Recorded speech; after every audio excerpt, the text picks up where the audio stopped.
Hey Barbara, Carolina here from State Adventures. I'm hopping on just to go through the itinerary one more time. The trip is almost here, so I just want to go through all those little logistics and details for you so you know what to expect. I'm going to share my screen. I'm sending you this PDF, so in case there's any questions, just jot them down for me and we can address them. We still have plenty of time, but everything you need is here in this email that I'm sending you. So on your first page, you have your contact details. Of course, you can reach out to me anytime on WhatsApp, especially. Send me a text, send me a WhatsApp, and then I will know if you need anything or if you have questions. But in each destination, you will also have our local team. So in Peru, in Chile, and then in Argentina, we actually have an office in every area that you're going to be in. So if you need anything, there's your local numbers, my number, and you can email, of course, as well.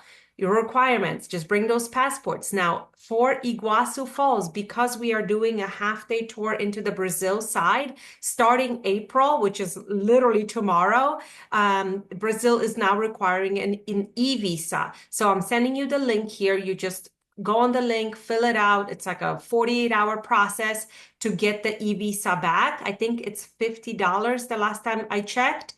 So let me know if you want to go through with it. If for some reason you don't want to get your e-visa for Brazil, we can tweak that day. And instead of going to the Brazil for the day, maybe we will do something on the Argentina side and omit that half-day tour or just hang out by the pool and relax and be in the tropics. So let me know if it's worth it for you to get the visa and we will adjust accordingly. Now let's go into the itinerary. So we're going to start April 14th. You're flying into Lima. So when you arrive, you go through customs, big sign with your name on it, just like it was on your last trip. And our private driver will take you to your hotel. It's the Iberostar Hotel. It is now called Suma. So it's just a new name, but same property, of course, same location, beautiful location. I just really love staying there because you're right by the ocean, right by the Larcomar, big shopping center. The rooftop pool is really lovely. So it's a great place to be and unwind. So April 15th, you have a free day. You can just relax. And April 16th, you reunite with your friends and we will do some touring around Lima. So remember, in the morning, we have our gourmet private tour where you're just walking around, you're doing tastings, you're going to the ruins, you're going to have some lunch, have a few hours in between, and then have a traditional tour of the Lima highlights in the afternoon at 2 p.m. And that includes the main square, the Larco museum, which is small. You probably need no more than 45 minutes there. The whole idea is to show you different parts of Lima. This is private. This is at your pace. There is always a vehicle. So if the six of you decide, you know what, I'm exhausted, let's just drive around and do a highlights through the window, you sure can. And then another night in that hotel. And then April 17th, you're flying to Cusco. The flight is at 7:50 in the morning, which means we're going to pick you up at 5:30, about 2 hours before, allowing 45 minutes to drive to the airport and at least an hour for checking in. We will always get your boarding passes ahead of time whenever possible to make it as streamlined as possible. So the guide will have that for you. But just in case, I put a little note here for you.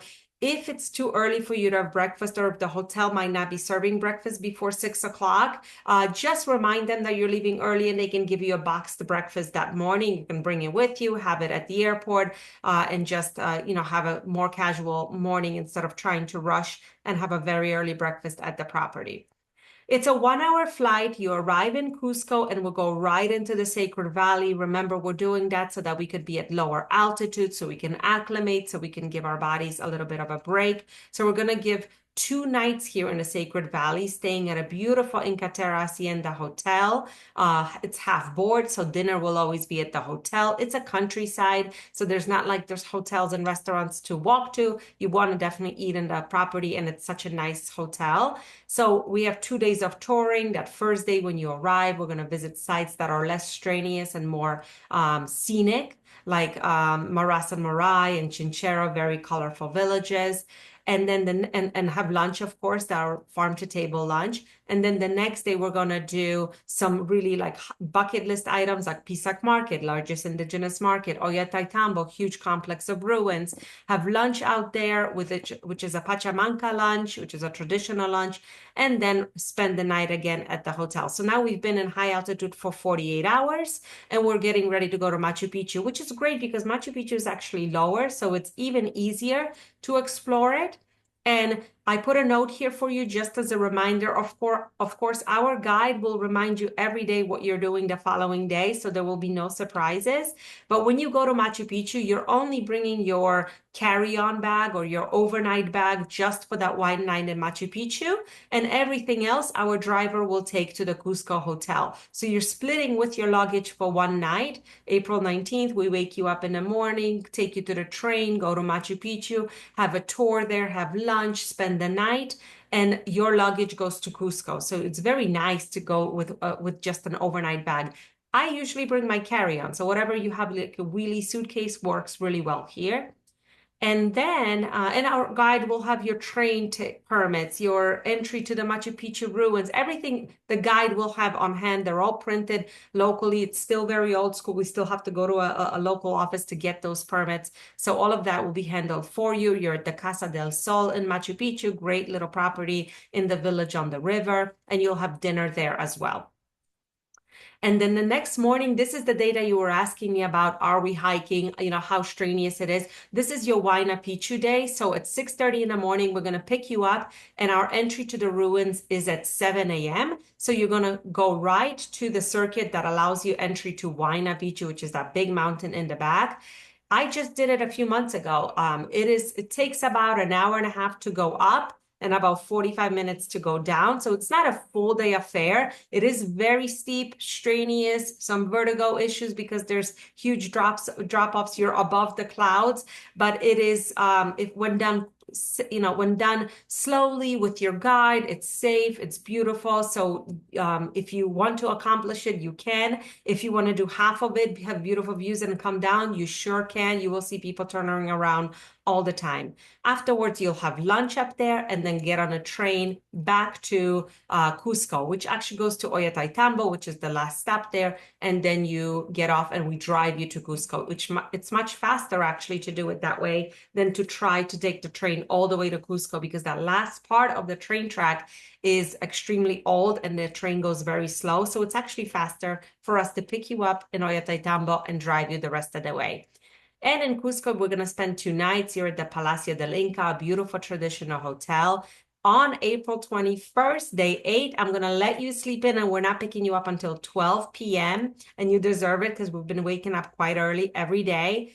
And then we'll show you the best of Cusco, all the highlights, the ruins, and then have a cocktail experience in the evening. I figured by now we're fully acclimated. We can really enjoy nightlife. So you'll get to experience some of the fun places around Cusco, restaurants and some bars to try like a pisco sour or other fun snacks from around Cusco.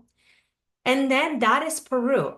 Day 9, April 22nd, we are flying to Chile and we are splitting with your friends. So you're going to Chile and continuing to Patagonia, and they are continuing to Buenos Aires and Argentina, and you will continue to travel separately.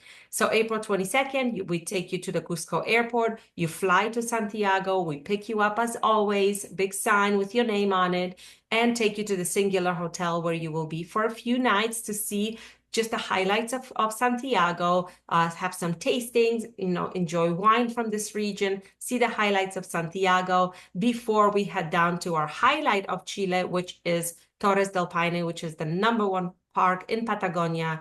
So the way it works is April 24th. We'll take you to the airport. You fly to Puerto Natales, which is wonderful because there are 2 airports in Patagonia, and sometimes we can't get flights to Puerto Natales. Sometimes the airport's closed, but it is open for your date. So it's great because it cuts the driving to just like an hour and a half to 2 hours as opposed to almost 4.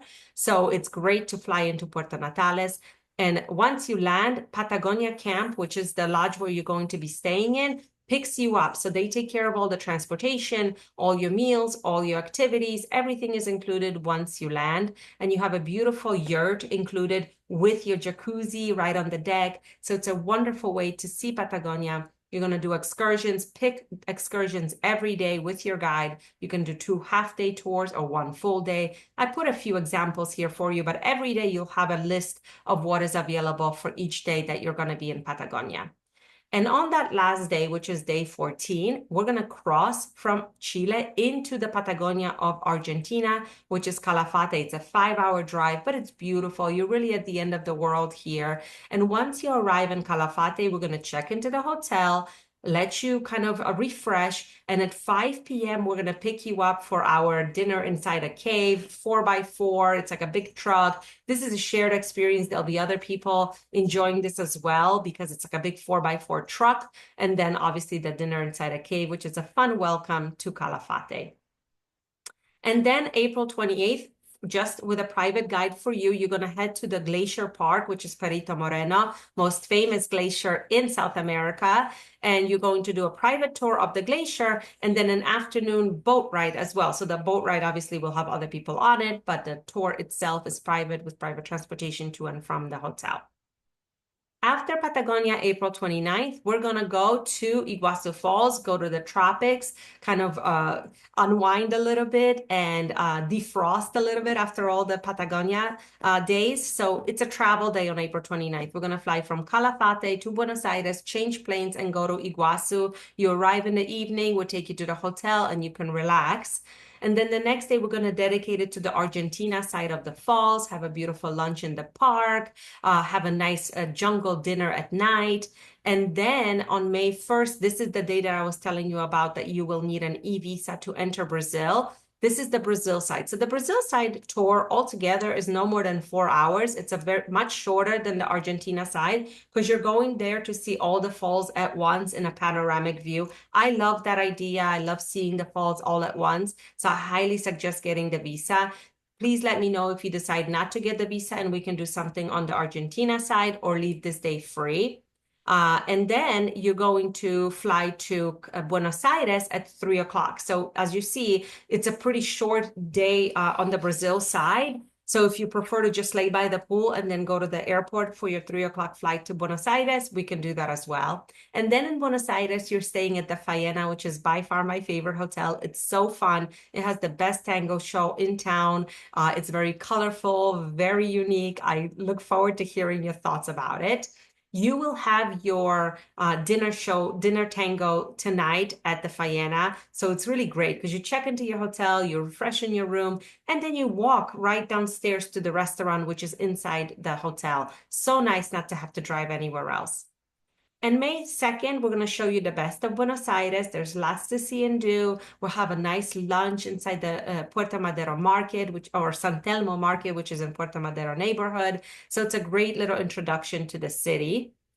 And then May 3rd, you have your kind of free day because your flight home is not until 7 p.m. So we're going to pick you up at 3 o'clock to take you to the airport. But in the morning, I suggest going out for a great coffee, go shopping. There's some really wonderful sites that you can explore on foot before you fly home. And that is your trip. I hope that makes it a little bit clearer going through it together. Underneath, I put in some details for you, like how to prepare for your currency, pesos in Argentina, soles in Peru, how to prepare for tipping, how much cash to bring, electricity, what plugs to, converters to bring. Do not bring your hair dryer, please. They will fry unless you have a special converter. And all of your hotels have a hair dryer in-house, so you don't need it. So go through it. Let me know your thoughts. There's a packing list there as well. You're going to a lot of climates, from high altitude where it's going to be cold to Iguazu Falls where it's going to be tropical. So you want to pack layers. That's number one. You want to pack comfortable shoes and you want to pack sun protection because even in Patagonia, that sun is quite strong. So you want to make sure you have hats, neck protection, sunscreen, things like that. And I would suggest having a nice day pack because you're going to be doing a lot of day excursions. So you want to make sure you're prepared where to put your camera and your phone and things like that. So I'm going to stop sharing now. Let me know if you have any questions. I'm going to make a separate video for your friends as well so that there's no questions or confusion on who's doing what on which day. I'm so excited for your trip. Thank you so much for trusting us with this beautiful excursion and happy travels.